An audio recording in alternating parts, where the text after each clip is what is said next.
I really appreciate the turnout.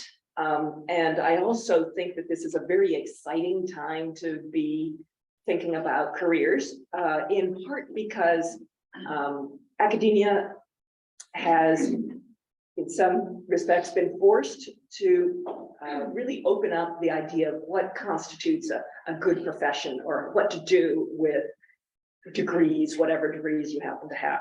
So I just wanted to briefly restate that I started my college as a biology major. I went to graduate school at Cornell, and I thought I'm going to be an ecologist. And so I studied really cool things, which are little aquatic invertebrates that have they're called phantom midges, and they've got little air sacs, gas sacs, and they go up and down in the water column. And it's like, why did they do that? Are they trying to avoid damaging solar radiation? Are they trying to escape predation? So on and so forth. So I was gung-ho experimentalist. But I was also in a lab that was renowned, and had a lot of people who were going to go off and become managers of like lakes. The idea of being a manager of a lake did not appeal to me. And I began to realize that I was more interested in the process of science than doing it directly. And I thought, well, so how can I do that? And I decided that one way to do that, one thing that interested me more than being a lab scientist, and I can geek out with the rest, and I maintain that enthusiasm, but I was interested in the history of science, why people do the science that they do, how they do it. And I thought, okay, I'm gonna, instead of being card-carrying ecologist, I'm going to be a historian of science. That had its own set of problems in the sense, or challenges, in the sense that if you're part of a lab, you have that sort of built-in community, whether or not you like the people, whatever, you've got that nice little network. History is often seen as a more solitary approach. And I'm, as you can probably guess already, not a solitary kind of person. And so how to do work, how to think about these things. And I have spent the rest of my life trying to negotiate that position between being, doing my own work, but recognizing the incredible importance of collaboration and cooperation. So I earned my PhD in history of science. Technically, it was through a different department.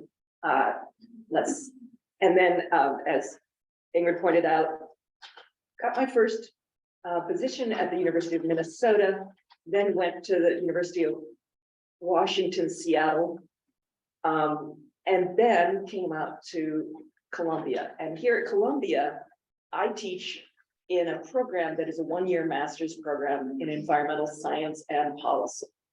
And I'm the person who, in the summertime, when their degree starts, I walk into the classroom and say, hey, scientists often think that quantitative skills, that's what's going to fix the world.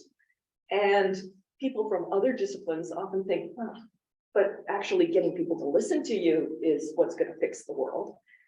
And I'm there to say, we need everybody, and we need to have more integration across disciplines. So I think that that's really fun, and history of science is one way to do that. You talk to scientists who secretly think you don't know enough science, and then you talk to historians who secretly think that scientists are full of it. I'm kidding. But you get to look at pictures in many different ways. And so an additional component is that within a lot of sciences, so my field was ecology, there's this tension, and my dissertation was about the tension of wanting to do reputable science that everyone respects and admires, while also having impact on society in one way or another. So how do you maintain, and this is old school, but how do you maintain academic respectability while venturing into a policy realm.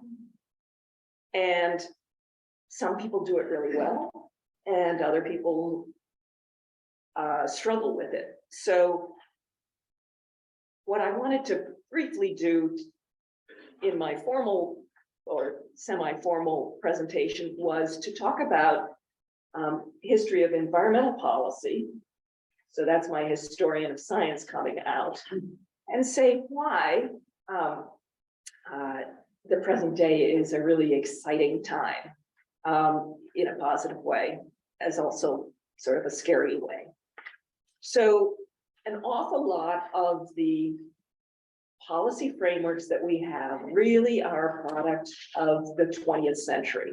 So that's old school. I mean, we're in the 21st century now, but really trying to figure out how to deploy science for the good of humanity, those very highfalutin, idealistic approaches is a vital question today, as it has been for over a century.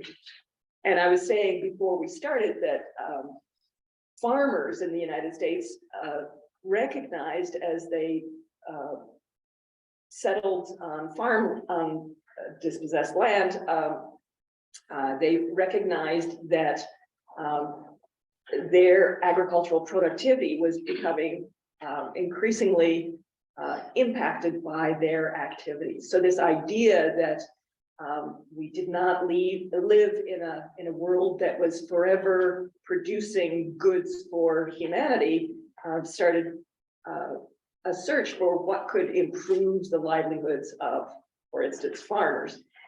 And a lot of the basic sciences came first out of the need to address the issues of farmers. So agricultural science was a foundation for a lot of the basic sciences that you all study now, physics and chemistry, and now we have permutation, biogeochemistry, and so forth. And so the physical sciences really blossomed both during World War II and then subsequent to World War II. And so all of you are familiar with the National Science Foundation and all sorts of other agencies trying to promote good science. During World War II, the physicists and the chemists, physicists with figuring out munitions and how to hit targets, things like that. Chemists, for the same reasons, they had the ear of a lot of the government entities. Biologists had a bit more of a struggle, though we could, in Q&A talk about anthrax, but let's not right now. But the biological sciences really started taking off in part with the rise of genetics. And all science had this question of how to integrate science into political process and what policy should guide that science. So environmental issues have really changed over the years. And if you look at such things like, so it depends on how you define what the environment is. Everybody, first thing off their minds right now is climate change. Everything's climate change all the time. Climate change is really just the latest popularization of thinking about environment. And it's extraordinarily important, but it works off of all of the advances that we've made in basic sciences, and also this delving into human relations with the environment. So there's a specialty in history called environmental history. You can have history of science. There's all of these permutations. So over time, it's been observed that disciplines grow and then they start fracturing into new disciplines. Oftentimes people will look at that and say, oh, we are advancing. We are becoming better at whatever we do, at understanding how the world works. in many respects, you could defend that position. But it is remarkable, and I think all of you should remember, that the very foundation for all of our existence is this entity or this concept of ecosystems. And ecosystems they bring together certainly biological, but also physical components. And so you can talk about a lake as an ecosystem. That was one of the earliest conceptions. But you can also think of global systems. It gets into the weeds. Turns out there are lots of definitional issues. How to bound a system, how to study something is a really fascinating lifelong endeavor. But one of the things that has happened with this idea of the environment is that we've gone sort of through what some people would say are phases. So if you would think about environmental science, some of the very earliest or the first generation of concerns were about pollution control and prevention. Now, when we talk about generations, it doesn't mean you get rid. It's not like we fixed pollution. One of the most amazing things right now, I mean, scary, interesting things to study are these quote unquote forever chemicals. Everyone heard of those? Well, they've got really long chemical names. And so PFAS and PFOS are acronyms. Will I stumble through what it stands for? Not today, but you look up PFAS and PFOS, and right at this very minute, there are really amazing people in the Environmental Protection Agency trying to figure out how to regulate forever chemicals. Because guess what? As Dow Chemicals said back in, I think it was the 70s, without chemicals, life itself is impossible. They had some motto like that, which you could argue is true, but it turns out some chemicals are not as good for us in certain amounts than others. And so the first generation of environmental policy looked at pollution control and prevention, as I said. Second generation was more about controlling toxics, cleanup and restoration. So it turns out that if you look around, how do you know what chemicals are out there? Any of you ever looked at the Environmental Protection Agency website? Turns out that we did not know until crises happened. And those crises can be seen as a kind of opening of a window to policy change. So policy, yeah, it's pretty straightforward in some respects. Everyone knows what policy is at the heart. It's like, yeah, that's policy. But how do you change our interactions with the environment? Well, that turns out to be very contentious.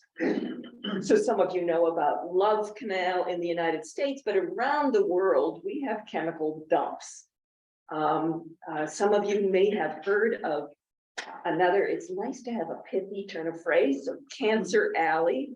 Some of you have heard about the environmental injustices that are visited upon vulnerable or so-called frontline communities. Well, it turns out that the petrochemical industry, for a lot of pragmatic reasons, has a large presence in the southeast of the United States. So think Louisiana. It's a port, the port of New Orleans.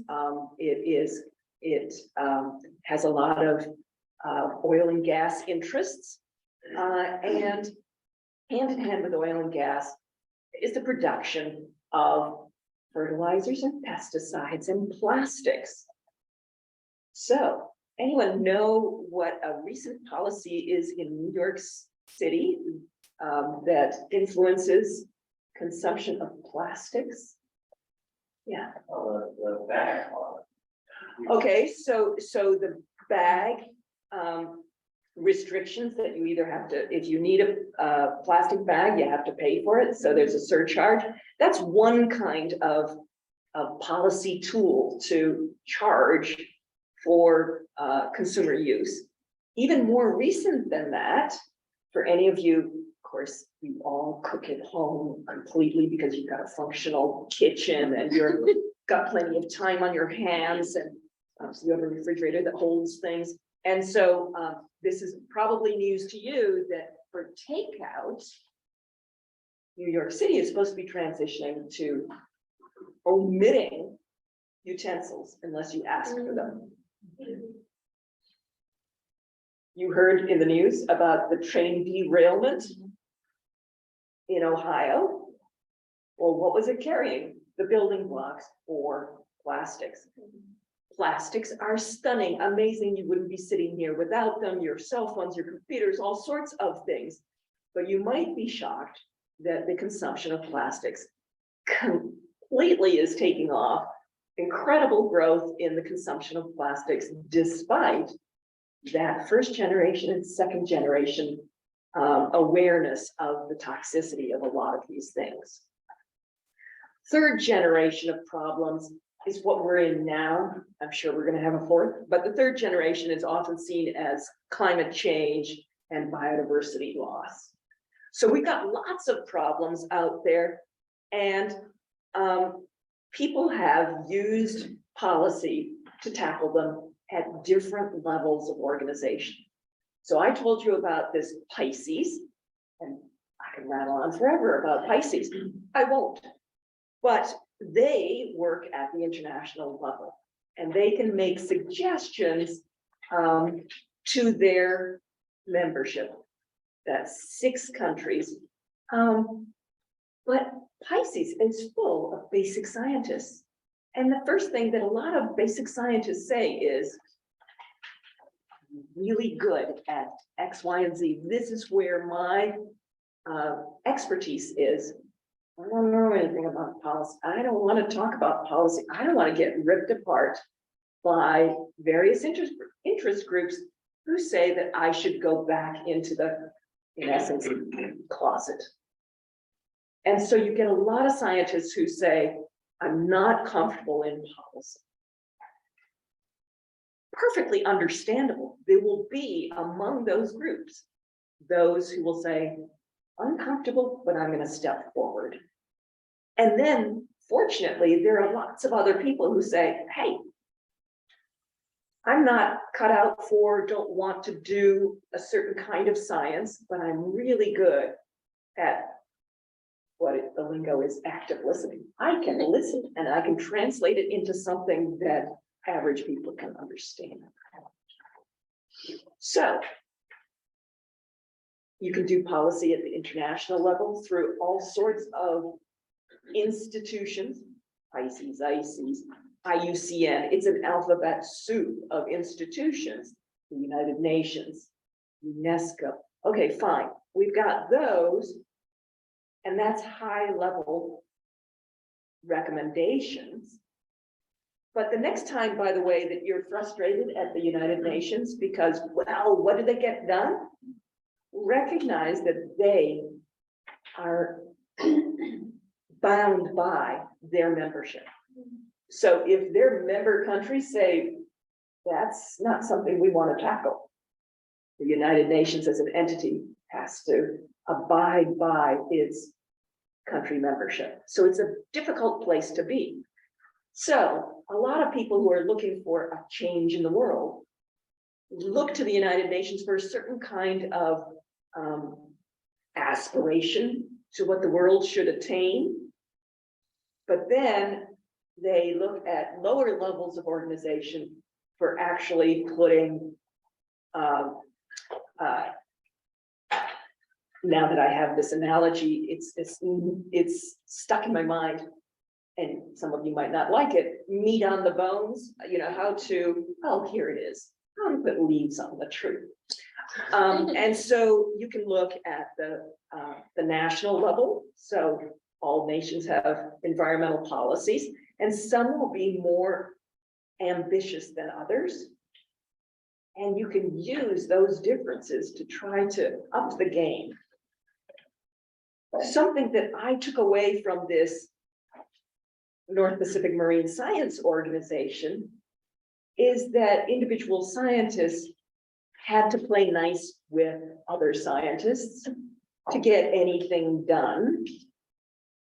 And in fact, reputational risk ends up being a really interesting lever for getting everyone on the same page. So I told you that there were 6 members, there are 6 members to this organization, and you think, okay, fine. It wasn't an easy road getting there. They had over 20 years of debates.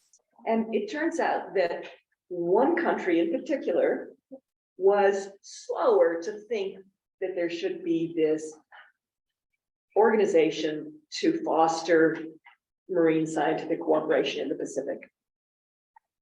And what happened was that that country was the last to join, and it was sort of a leverage point where it looked embarrassing not to join. It's like they wanted to be leaders in oceanography and were, and they realized they could no longer say no.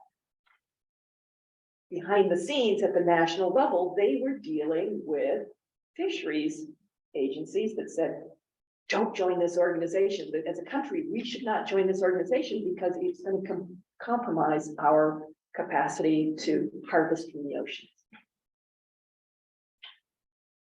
Once the organization said, no, we're not going to set fisheries limits, we're going to do other kinds of basic science, then they got the full membership.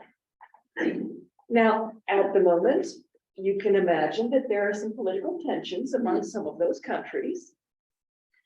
And yet, the work behind the scenes is still going on. So there's this incredible possibilities for scientists to keep talking to each other despite political firestorms that are happening on other fronts. So it's pretty cool. So you got the international level, you've got a national level to policies. But oftentimes at the national level, as we saw in the United States, you can have administrations that don't particularly look after the status of science or the status of citizen health. And so you can find that policies can really gain power, lose power. Things that make it into legislation have more tenacity sometimes. So some of you will know of the nickname for the Clean Air. The Clean Air Act is a nickname for a much longer legislative title, but we still have a Clean Air Act in the United States from long ago. We still have a Clean Water Act, but there's lots and lots of blossoming of other policies that are corollaries to that. And the Clean Air Act came first, the Clean Water Act came in the 70s. Anyone know the most exciting act for environmental policy that has happened in the last year? Inflation Reduction Act. And now I'm going to say, why the heck is something that has a lot of impact on the environment called the Inflation Reduction Act? Anyone know? Why did they choose that name? Yeah, why did they choose that name? Because inflation was high, so calling it that. Right. Yeah, it turns out it makes great political sense to call something. It's like in the Bush era, there was something called the Clean Skies Act. Had nothing to do with clean skies, but they called it that so that everyone thought it was a good thing. Well, here we've got the Inflation Reduction Act. Instantly, people think, yeah, inflation is bad, we're going to control it. What's great is that they will strive to do that. It turns out, just an aside, there's this great organization that you should support and read the stuff up, ProPublica. Everyone heard of that? So it's investigative journalism. And it turns out that in the news, you've been reading about inflation, and it's really bad and it's all Biden's fault. And then it turns out that if you investigate what's adding to inflation, there's some significant suggestion that large corporations are making remarkable profit right now. So when prices go up, think about causation, and it's going to be complex. And some of the inflation has to do with pandemic, right? That's what a lot of people think. The response to pandemic, wartime. So the Russia invasion of Ukraine. I know that black oil sunflower seeds went up over 100% because the biggest producer of sunflower seeds, sunflower, is Ukraine. You knock out ag, it's gonna bump it around the world, bump prices, and it's gonna have these knockout effects. But there's also profit taking by pretty interesting big entities. So the Inflation Reduction Act is trying to deal in some respects with inflation. A lot of it is money, basic research, and policies that are meant to combat climate change. So that's terribly exciting. That's at the national level. Before that, a lot of the most interesting policies are at the state, in the United States, at the state and the local level. So it turns out a lot of times when people are thinking about influencing policy, they tend to think about legislation at the national level. But what a lot of people do for their livelihoods is to actually make change within communities, and those communities are local in character. So that's one take-home message, that local is incredibly important. Oh, and then one thing that's been increasingly interesting is regional collaboration and cooperation. So some of you have heard the acronym RGGI, the Regional Greenhouse Gas Initiative, and it's northeastern states, sometimes New Jersey included, sometimes New Jersey not, which has tried to put a cap on CO2, and it's a market tool, once again, policy tools to try to discourage production of greenhouse gases. So that's pretty cool. So you know, policy is really just a collective choice, as it's called, among a community of individuals or states. And underlying it is this idea of a shared goal or a shared problem that people are trying to make less bad. There's always going to be trade-offs. There's always going to be conflict. So that's pretty cool. And one of the things that some of you may be, most of us are worker bees, and by the way, bees are amazing, and being a worker bee is an excellent thing, except for when it comes to winter, but never mind. There are people who may not intend it, but they become policy entrepreneurs. What the heck is that? Well, here's an example. When I was out at the University of Washington in Seattle, it is in the Pacific Northwest, and it has a really big lake called Lake Washington. And back in the 1950s, Lake Washington went from being clear and fishable, and by the way, it had salmon in it, and it was great, and rich people started buying up the land, and then it started getting more and more pea green. And the locals started calling it Lake Stinko instead of Lake Washington, because it turns out, any of you aquatic scientists? Okay, turns out that for most organisms, they need oxygen of some sort. And if you have conditions in water bodies that favor algae, when those algae die, they suck up oxygen, and it tends to kill other organisms like fish. Nowadays, a lot of the stuff that we know about aquatic systems has been so popularized, you all basically know that if you put a lot of nutrients into a body of water, that's called eutrophication, excess nutrients, and you can add to a cascade of impacts. The ecosystem will sometimes collapse. So turns out that's happening with Mississippi and the Gulf of Mexico. It's happening around the world. What do you do about it? Well, there was a guy named Tommy Edmondson. He was a limnologist, which is not the study of limbs, freshwater ecology, what I used to do. And Tommy Edmondson was one of these scientists who said, I'm not going to town hall meetings. I'm not going to do any of, I'm a scientist. I study science. And he was really great at studying like these cute little invertebrates called rotifers, which if you don't know them, go look at pictures of rotifers. You'll fall in love, sort of like tardigrades. They're amazing. So he did his sort of hardcore basic science of rotifer ecology and taxonomy. Then he figured out birth and death rates of zooplankton, which is actually very tricky to figure out what population size is and what impacts it. And one of his systems was Lake Washington. And it's like, I can't study this anymore because my study organisms have disappeared.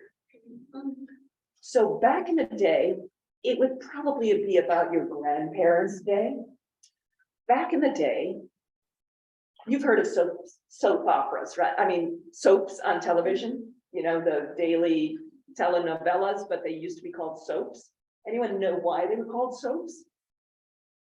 You might think it was very, what's that? Sponsored by soap. It was true that they were oftentimes sponsored by the soap industry. And you think, my God, soap industry? Turns out, big business. And one of the things that soap industry did in the United States was figure out the wonderful cleaning properties of phosphates. Get those whites whiter. Whiter than white was one of those mottos. Turns out, everyone bought into this, and out of sight, out of mind, you wash your hands, it goes down. Public service announcement. If you have any leftover medications at all, never flush down or drugs of any sort, licit or illicit, do not flush them down the toilet like in bad movies, and don't put them down the sink.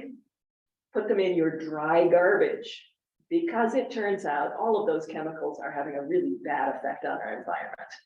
So in the case of phosphates, you wash your laundry, it goes into the system, and some scientists like Tommy Edmondson said, okay, what's causing this incredible algal bloom, this leak stinker? And he's a scientist, and he'd go and talk to scientists, and scientists talk to more scientists, and the public did not understand nor hear it. He said phosphates. The soap industry representative said, no, it can't be phosphates. It's carbon. In fact, carbon is necessary by all organisms, and therefore, if you have excess carbon, and we can't really do anything about that, and so just leave it be. It's not our fault. So here's Tommy Edmondson, basic scientist, and he's getting increasingly frustrated, and he ends up realizing the key would be to get involved in policy. And how do you do that? First of all, you do not send out reprints of your scientific papers. You do send out, in essence, executive summaries. Here's algae. They need this to live. If you have too much of that, it leads to more algae.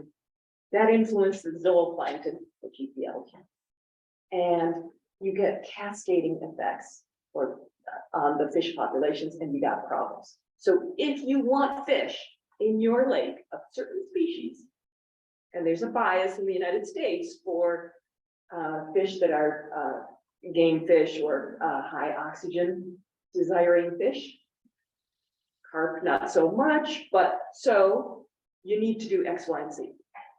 That was one thing. At the same time, he suggested an administrative change. And so, long story short, what happened was that Seattle believed Tommy Edmondson and his research, and they set up a regulatory agency to divert sewage from the lake into the Sound, Puget Sound. A few years later, transparency in the lake improves dramatically, and now you can actually have fishing and swimming and boating. So he ended up impacting. He helped realize the aspirations from the 1970s of the Clean Water Act, even though he never had those initial intentions. So that is a story of a policy entrepreneur. He never thought he'd be doing that, and he effectively cleaned the lake. So what are some lessons learned? Certainly simplification of the complex science, surveys, engagement with the public, but also those new governing structures, the Metro agency that now is cross-agency cooperation rather than being siloed.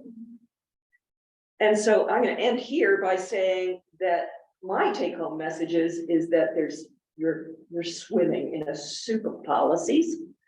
Some will appeal to you, others won't. And there are many different ways of engaging with policy, but networking is essential. And one of those networks is, okay, yes, I know, grad student, postdoc, you do not have two dimes to, rub together. But if you look at your professional societies, they'll have student rates, take advantage of them. And if you go a traditional route into an academic position, they may well support your membership financially to these professional organizations. And what do? What they do is they help you make networks, they offer opportunities, and they really help you figure out what appeals most about policy making. Another cool thing to keep up on is current events, of course, but also this site called Science Daily. I was like, oh, I never knew that I was interested in X, but they just made it interesting. So if you look at other people's good writing, it's a lifelong thing to learn how to write well, but you'll learn techniques and it will help you figure it out.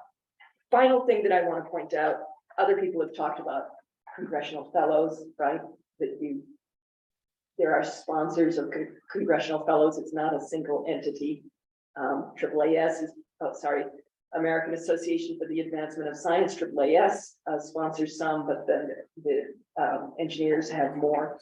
But there's one last thing that I want to say, which is a classic paper called Yes, Virginia, There is a Life Beyond the Bench.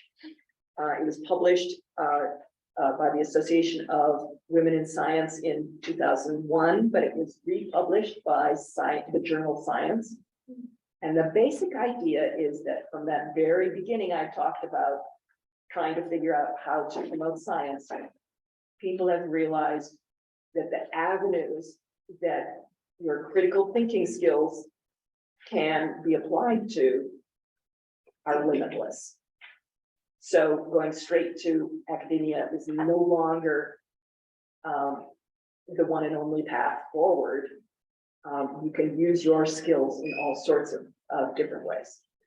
There, that's the end.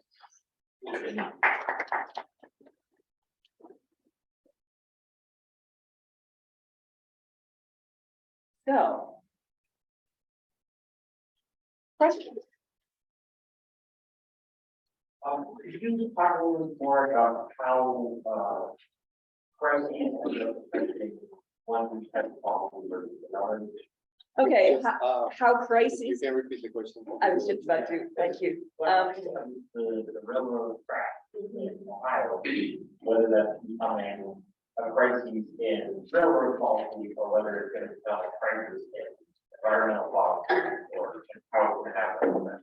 Okay, that's a great question. And the question was, how do crises trigger policy changes? And it is something that is best analyzed in essence in hindsight. Historians oftentimes, they need some time to sort of have the event process.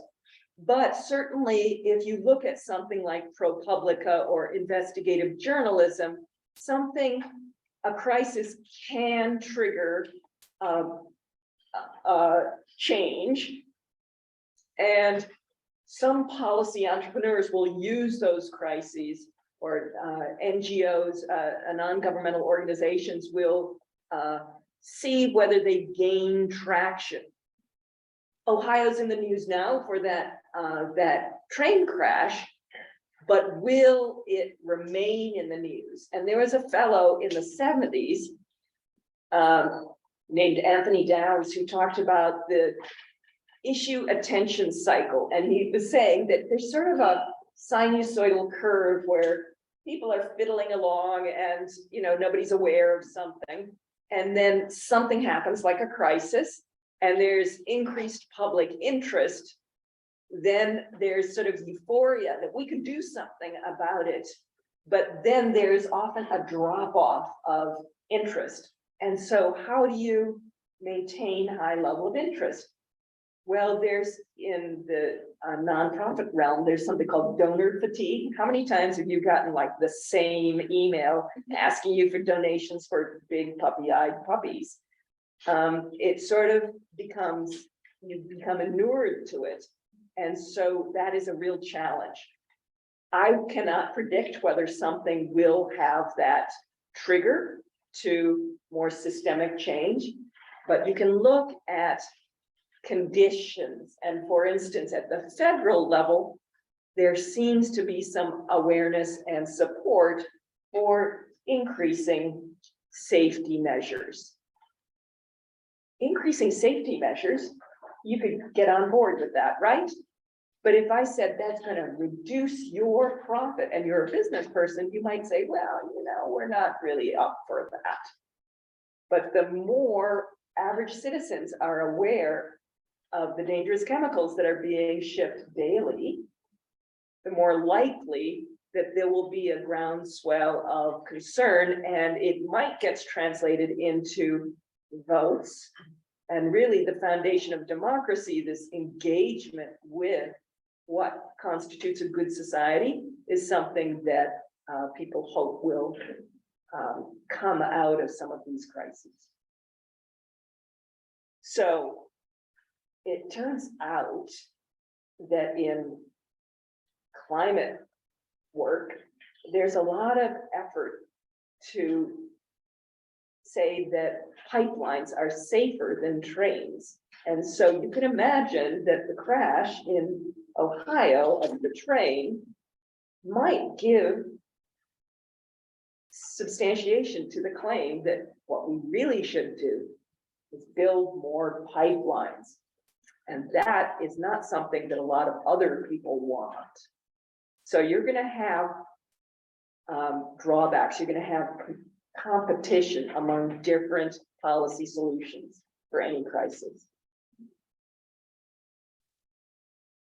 Yeah. Sort of random question, but on the subject of for carbon emissions and carbon capture, have you ever thought about the policy proposal, not if it's an official policy proposal, but the idea of using an artificial algal bloom or some sort of eutrophication? Because as I understand, it's one of the most efficient ways of what's like how the carbon cycle has been working, large part for a billion years, millions of years or something.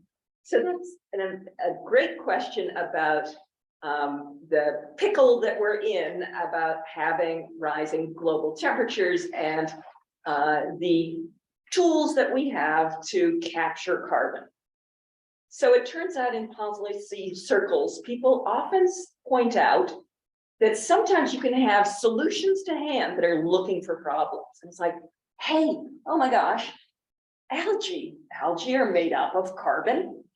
And so if we can goose the system, given that oceans are the biggest sink, the biggest receptacle, shall we say, in some ways, or biggest reservoir of carbon. Why don't we just goose the system? And it turns out there was an ethical quandary. I don't know, about a decade ago, maybe, or maybe it's 2 decades. I don't remember. But it turns out that somebody without authorization decided to do a iron fertilization dump in the Pacific Northwest in the ocean. They said, hey, what's a limiting nutrient to a lot of algae? Turns out iron. So if you take iron of whatever form it was and dump it into the ocean, maybe you can get the algae to suck it up, and then the algae die and sink to the bottom of the ocean, not decreasing oxygen content to any measurable degree. And hey, that's a great way for capturing carbon. It goes into the depths and it's trapped there. Turns out a massive outcry around the world that was an untenable for financial reasons, untenable for moral reasons, because nobody knew the knock-on effects for ecosystems, and was really basically a bad idea. So people can,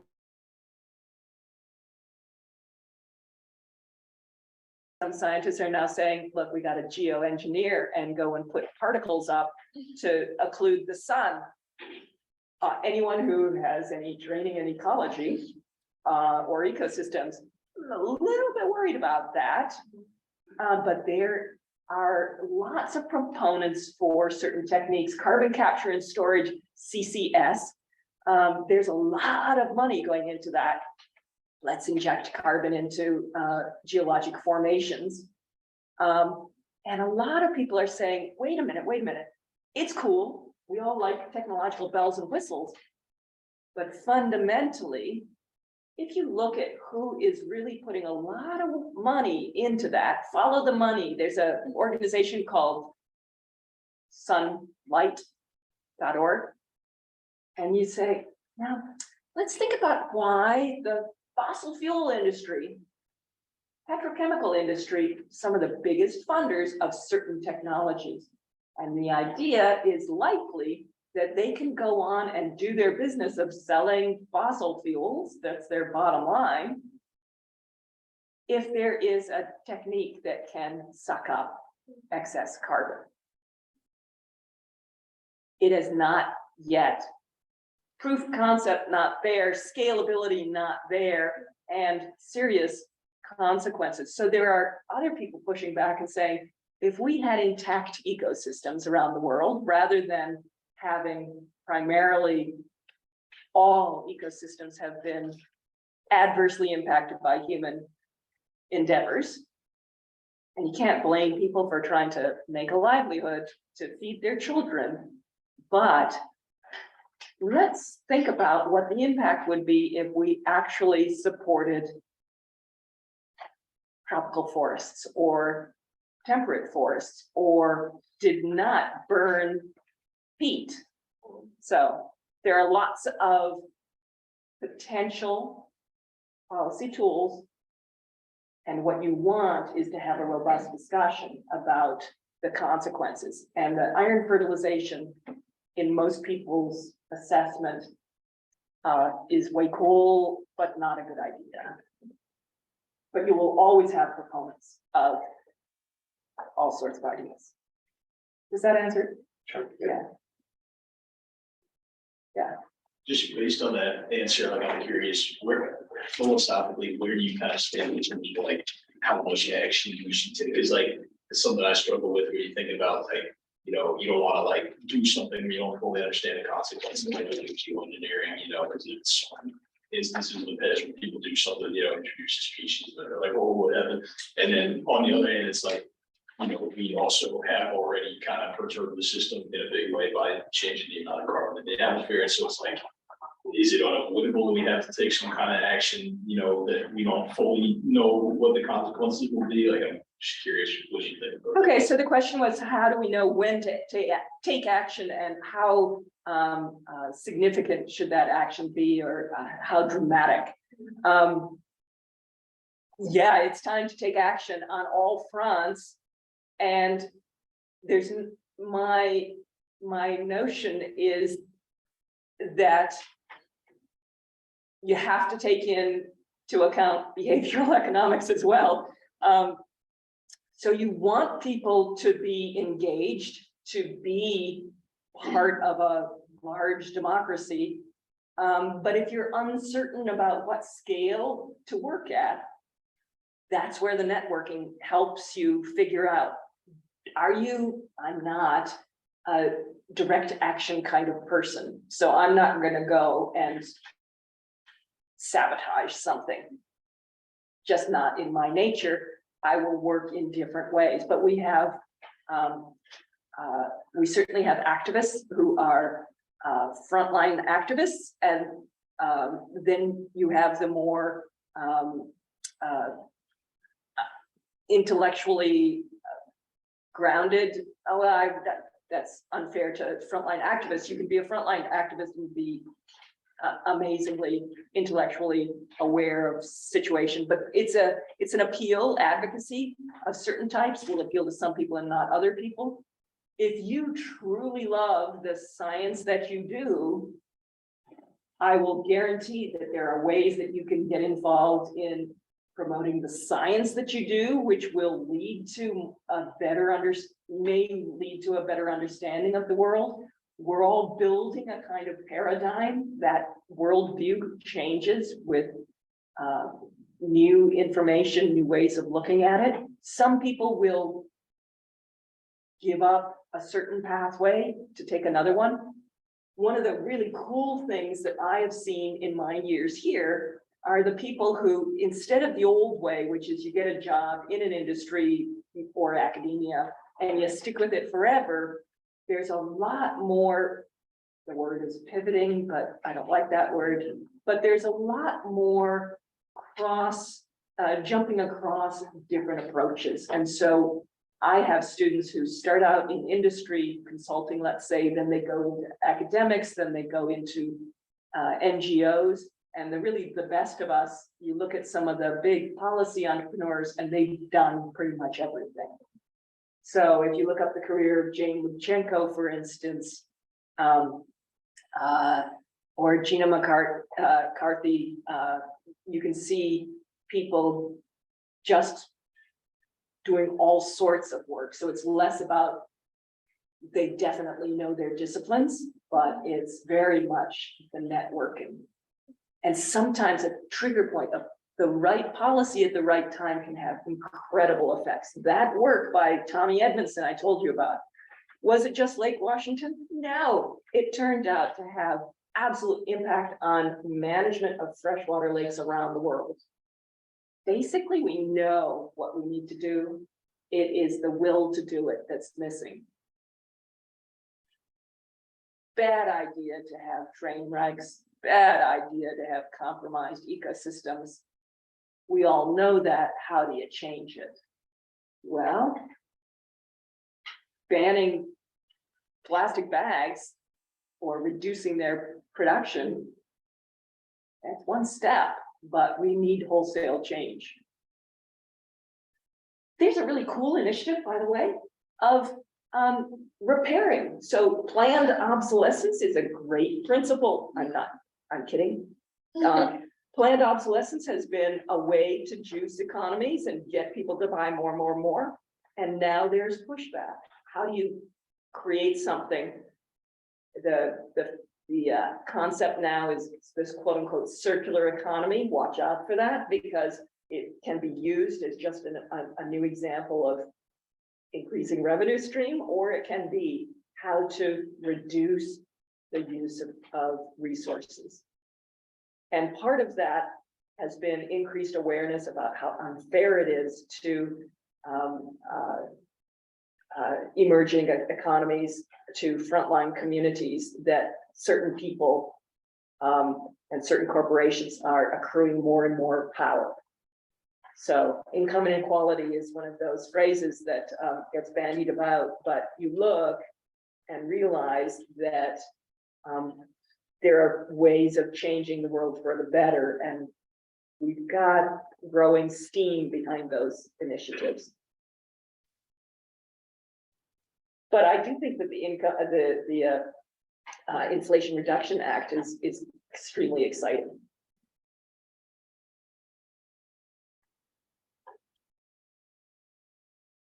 Yeah. I know this is a little off topic, but I know that you mentioned, and that was interesting about the crises was kind of being set up, and that there were specific things in place that said that this body would not be a regulatory body in regards to fisheries. Is it regulatory in any sense, or is the goal of it to collect science and distill science for larger intergovernmental organizations and just like individual countries? Yeah, so they've struggled with that, and overall their membership has said, let's not be regulatory, let's be inspirational. And leading by example, whether it's in your own life or through the organization or entity that you're part of, because we're all nested within larger and larger communities, that's the way that they decided to go. I know you guys are like, time is flying and you've got other things to do. So It's call it a mostly- time. I do, yes, it is, we are running over. But yes, so I know that you have to teach later, In 30 minutes. 30 minutes. Yep, so that's all. Thanks, Sarah, for being with us today. Thank you all, and I'm over in the School of International and Public Affairs, and I'm always game to, if you need an ear about career pathways. I've seen it all, and I really enjoy it. Thank you. Thank I'm a you. former student in my class. Oh.